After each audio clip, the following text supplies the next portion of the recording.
Breaking news చూస్తున్నాం. హైదరాబాద్లోని అత్తాపూర్లో దారుణం చోటు చేసుకుంది. అనుమానంతో ఒక భార్యను నరికి చంపాడు ఒక భర్త. తను చేసే పని నుంచి ఆలస్యంగా ఇంటికి వస్తుందనే కోపంతో అనుమానం వ్యక్తపరుచుకున్నాడు.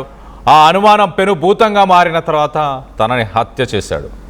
ఇంట్లో తనతో పాటు 2 కొడుకులున్న సమయంలో ఆ కొడుకు కళ్ళ ముందే భార్యను పొడిచి చంపాడు ఆ భర్త.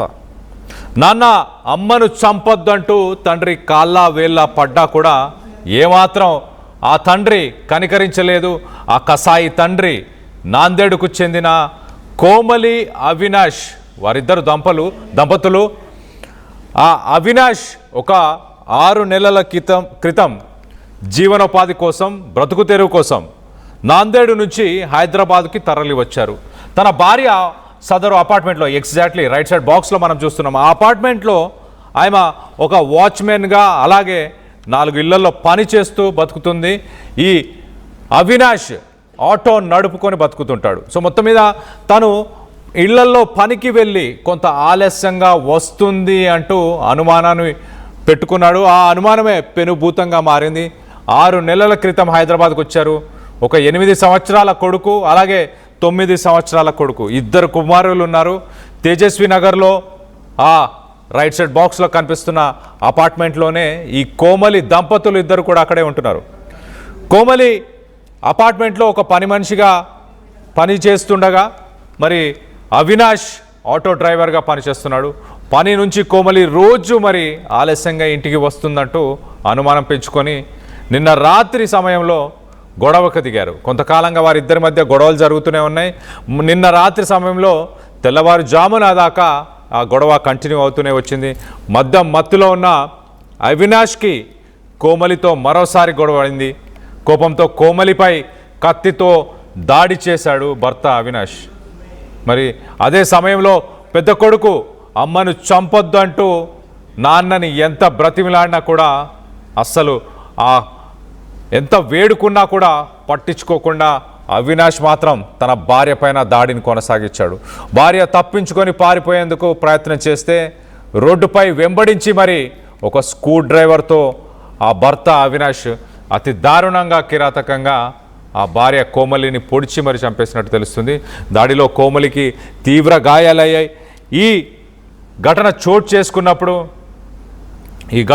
చేసుకున్నప్పుడు అపార్ట్మెంట్లో ఉన్న వాసులందరూ కూడా బయటకు వచ్చి కొంత కాపాడే ప్రయత్నం చేశారు. తనని హాస్పిటల్కి తీసుకెళ్లే ప్రయత్నం చేశారు. కానీ అప్పటికే కోమలి మృతి చెందింది. దీనికి సంబంధించి ఒక్కసారి ఆ కుమారుడి మాటలోనే తన తల్లిని తండ్రి ఎలా చంపాడు, ఏం జరిగింది అన్నది ఆ అబ్బాయి మాటల్లోనే, ఆ కుమారుడి మాటల్లోనే ఒక్కసారి వినే ప్రయత్నం చేద్దాం. रात में सोने 3 बजे तक सोने नहीं थी, झगड़ा करे। पापा को गुस्सा आया, फिर रात में एक्टिंग कर रहे थे सोने की। फिर पूरा को उठ के चूर कर दिए। पूरा वो जीप है ना, जीप एक पूरा काट दिए, एक पूरा शरीर काट के बाहर भाग गई। तो मम्मी बोले पापा को, पापा छोड़ दो, थोड़ी सी सांस लेने दो। पापा ने जैसे छोड़ा मम्मी को, तो मम्मी ऐसी भागी और डोर खोल के सीधा बाहर भागी। तो पापा ने ग्लास लेके उन मम्मी को नीचे गिर गई। फिर वहाँ से रॉड लेके रॉड खुपसाया पेट में, और रॉड खुपसाया पेट में, फिर चाकू लेके खुपसाया, फिर स्क्रू ड्राइवर फिर खुपसाया, फिर उसके बाद हॉस्पिटल लेके आया एम्बुलेंस में लेके आया। तो ऑपरेशन करते थोड़े 5 मिनट हो गया। रात में सोने 3 बजे तक सोने नहीं थी, झगड़ा करे। पापा को गुस्सा आया, फिर रात में एक्टिंग कर रहे थे सोने की। फिर पूरा को उठ के चूर कर दिए। पूरा वो जीप है ना, जीप एक पूरा काट दिए, एक पूरा शरीर काट के बाहर भाग गई। तो मम्मी बोले पापा को, पापा छोड़ दो, थोड़ी सी सांस लेने दो।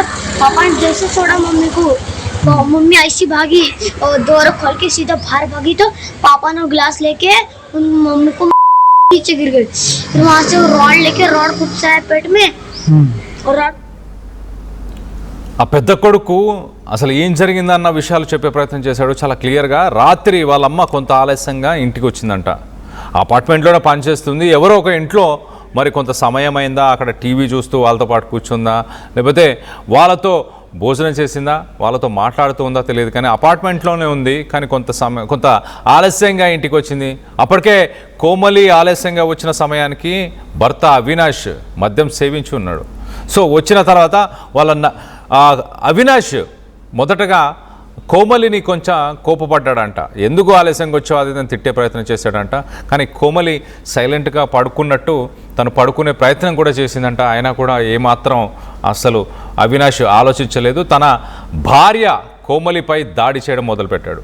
తర్వాత ఈ పెద్ద కొడుకు ఎవరైతే మాట్లాడాడో తను అమ్మని విడిచిపెట్టు, తనని ఊపిరి పీల్చుకోనివ్వు అంటూ కూడా బతిమిలాడినా కూడా తండ్రి అవినాష్ వినలేదంట. దాని తర్వాత కోమలి అప్పటికే కొంత గాయపడిన తర్వాత ఇంట్లోంచి బయటికి పారిపోయే ప్రయత్నం చేస్తే ఒక స్క్రూ డ్రైవర్, తన చేతిలో ఉన్న కత్తి కింద పడిపోతే ఒక స్క్రూ డ్రైవర్ని తీసుకొని స్క్రూ డ్రైవర్తో దాడి చేశాడంట. మరొక రాడ్డుతో కూడా దాడి చేశాడంట. సో దాని తర్వాత అక్కడ అపార్ట్మెంట్లో ఉన్న వ్యక్తులందరూ కూడా అక్కడికి చేరుకొని కోమలిని హుటాహుటిన హాస్పిటల్కి తరలించే ప్రయత్నం చేశారు. కానీ అప్పటికే జరగాల్సిన నష్టం జరిగిపోయింది. దీనికి సంబంధించి ఒక్కసారి లేటెస్ట్ అప్డేట్ కూడా తీసుకునే ప్రయత్నం చేద్దాం. మా ప్రతినిధి నిర్మల అందుబాటులో ఉన్నారు. నిర్మలతో మాట్లాడి తెలుసుకునే ప్రయత్నం చేద్దాం. నిర్మల, చెప్పండి, what is the latest update? ప్రస్తుతానికి అవినాష్ని పోలీసులు అరెస్ట్ చేశారా?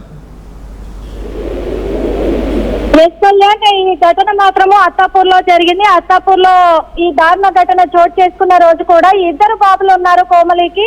ఇటు కోమలి, అవినాష్ గత కొంతకాలంగా కూడా హైదరాబాద్ కి అయితే బస్సు తెరువు కోసం రావడం జరిగింది. కొన్ని సంవత్సరాలుగా అత్తాపూర్ లోనే ఉంటున్నారు.